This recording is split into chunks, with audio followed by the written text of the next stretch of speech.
السلام علیکم ورحمۃ اللہ وبرکاتہ۔ بسم اللہ والصلاۃ والسلام علی رسولہ الکریم، اما بعد فاعوذ باللہ من الشیطان الرجیم، بسم اللہ الرحمن الرحیم۔ افلح سے بننے والے الفاظ دیکھ رہے ہیں، تو افلح سے ہم نے بنایا ایک لفظ افلح، سے اس کا مضارع بنایا تھا ہم نے یفلح۔ یفلح کا مطلب ہوتا ہے وہ کامیاب ہوتا ہے یا وہ فلاح پاتا ہے۔ اس کا اگر آپ نے اسم بنانا ہو تو بہت آسان ہے، یہ کو ہٹا کے اس کے اوپر میم لگا دیں، یہ بن جائے گا مفلحن۔ مفلحن کا مطلب کیا ہوگا؟ مفلحن کا مطلب ہوگا فلاح پانے والا، ایک انسان جو فلاح پاتا ہے، اور اس کا ویسے ترجمہ کیا ہوگا کہ جو اپنے لیے اللہ تعالیٰ کی رحمت کے دروازے کھول لیتا ہے، مفلح ہو جاتا ہے۔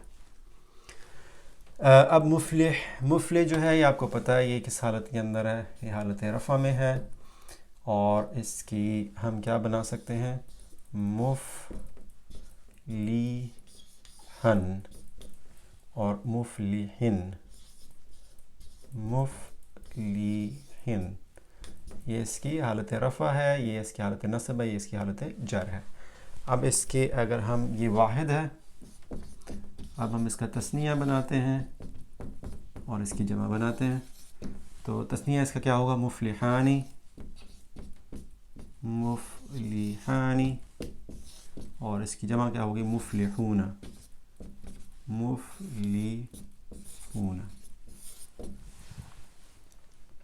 اگر کسی چیز کے ساتھ الف لام لگا دیں تو اس پہ وہ ختم ہو جاتی ہے تثنیہ، تو اس کی جو دو پیشیں اس میں سے ایک رہ جائے تو المفلح بن جائے گا، المفلحہ اور المفلحی۔ اگر آپ اس کے اس میں لگانا چاہیں تو اس میں کوئی خاص تبدیلی نہیں آتی۔ المفلحانی، المفلحون، المفلحون، هم المفلحون، یہ والا لفظ تھا۔ اس کے بعد مفلحن ہے، مفلحن سے مفلحین،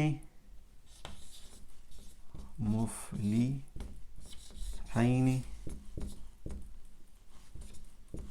اور مفلحین، مفلحین، اور یہ اسی طرح سے مفلحین کی بھی وہی والے ہاتھ ہیں، مفلحین اور مفلحین۔ اگر اس کے شروع میں الف لام ہوگا تو المفلحین بن جائے گا۔ تو یہ آپ کو پتہ ہے جب ہم گرامر کے اندر کسی جگہ کے اوپر فقرہ استعمال کر رہے ہیں تو اس حساب سے ہم دیکھتے ہیں کہ وہ حالت جر میں آنا چاہیے، نصب میں، یا حالت رفع میں آنا چاہیے۔ تو اگلی آیات کے اندر انشاءاللہ تعالی ہم مفلحن سے بننے والے جو الفاظ قرآن آیات میں استعمال ہوئے ہیں، یا قرآن آیات کے اندر جہاں پہ بھی مفلحن سے بننے والے استعمال ہوئے الفاظ، ان میں سے وہ انشاءاللہ تعالی ہم اگلی آیات میں کریں گے۔ جزاکم اللہ خیر۔ السلام علیکم ورحمۃ اللہ وبرکاتہ۔